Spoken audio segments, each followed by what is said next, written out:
Next video for the Ford Territory. This time we'll be looking at the other end of the vehicle. If you're having trouble with leaks, with water getting in, if you're having trouble with door locks in the boot. Also, if you're considering buying a Ford Territory, there's some useful pointers in here. I'm yet to see a Ford Territory that doesn't have this problem. We're going to talk about the seal that goes around back window.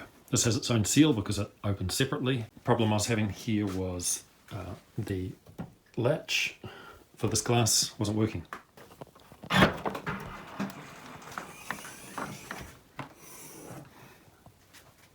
Also had a leak problem. It can be easily missed.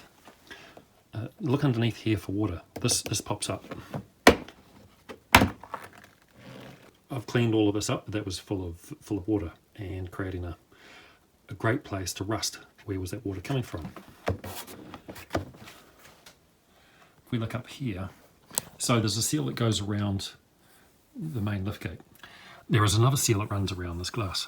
You'll notice it's away from the corner. See that gap between the seal and the door?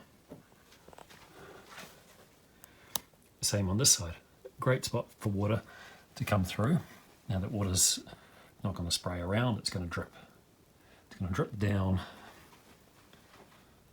through the tailgate here and end up down in there. So you'll see the end result down here, and for me I suspect it's causing problems with this latch on the back here on its way down. If your window latch is working, this is very straightforward. To replace the seal, open the window and you've got direct access to the seal all the way around. Where this cable goes through, you'll need to remove that one trim panel in order to disconnect this so that you can remove it. Pretty straightforward though, barely needs a video. The rest of the video will assume this window does not open and you're having to release that lock from internally to get access.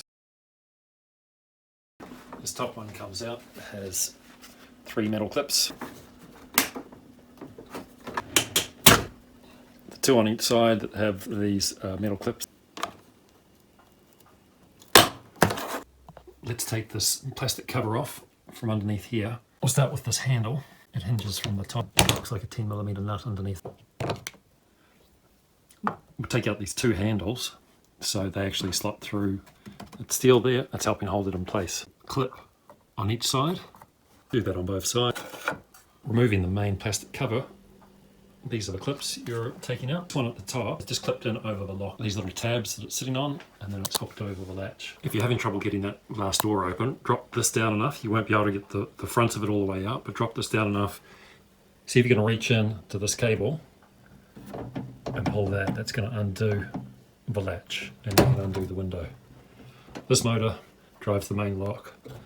That motor drives the window light. I'll take this seal off. And to get this wire running to the window heater out of the way, there are 2 clips here and here, electrical connectors. We'll disconnect those and then we should be able to get it out of the way. Option 1 for the seal is to go to your nearest Ford dealer and order one of these. I understand they're made to order.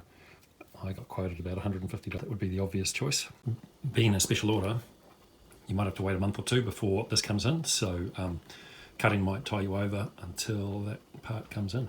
Some people have managed to stretch this out. I did attempt that. It didn't seem to make any difference. Another option is to split it and put in a second-hand piece in the gap. Here's one off a wreck. So what I'll do is I'll cut a piece off to fill that gap. I'll mark that section to cut. I'll cut it a little bit longer than what I need to hold it in place. Rather than a continuous piece of steel, it seems to be steel wire. So if you cut through enough to expose it, a pair of pliers and you can cut through that wire, then it should come apart nice and easy. And I'll push that into place. It's a little bit longer, so it's going to take a little bit of force. I put a little bit of bike tire glue on there. That's in place. It's not pretty, but the most important thing is we don't have a big gap here with water going straight through and into the vehicle. Looking at the little motor that's giving me trouble here. This one that drives the main lock and this one that drives the window.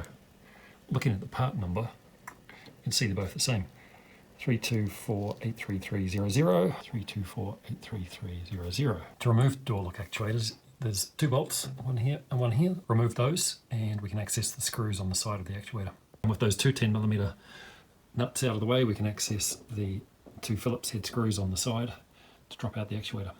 Now with that out, all that rusty water coming out of there, the water's been dropping down into this motor. Cut along each one of these little tabs along there.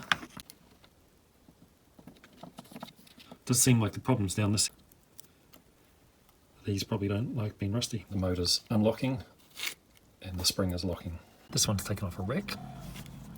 No rusty stains here. It's off the door latch and I'll put it on the window latch. I might need to flick this around, turn this around to get the orientation right, but that's alright, it just slides off. Parts.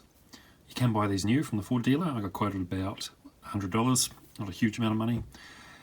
A second hand is potentially a good option. They're not wearing out, they're not fundamentally flawed, there's water getting in there. I was able to find one that water hadn't got to, walking around, pick apart. Pretty easy to check that if there's a big rusty stain there, steer clear of it. And I got one for about $20 second hand. There may be another option. Having a look online, I found this Volkswagen part for a Volkswagen Passat and a whole bunch of different VW Audi group cars. It looks the same. I haven't ordered one to compare. Hey, if you want to give it a try, buy one of those Volkswagen parts and leave a comment and let us know if it's the same. I can't see any difference. And on the spareto site, a range of different manufacturers. They sell them on AliExpress. I'd normally steer clear of that, but hey, it's just a window lock actuator. It's not the end of the world if it breaks. If you find one of these Fords that doesn't have water in the tailgate there, sure sign that the car's been kept in the garage all its life. Going around the junkyard, I didn't see any that were clean. But having said that, you know, the car's 15, 20 years old. They hadn't actually rusted through the boot of the car. I hope this video has been helpful. Leave a comment if you've got any tips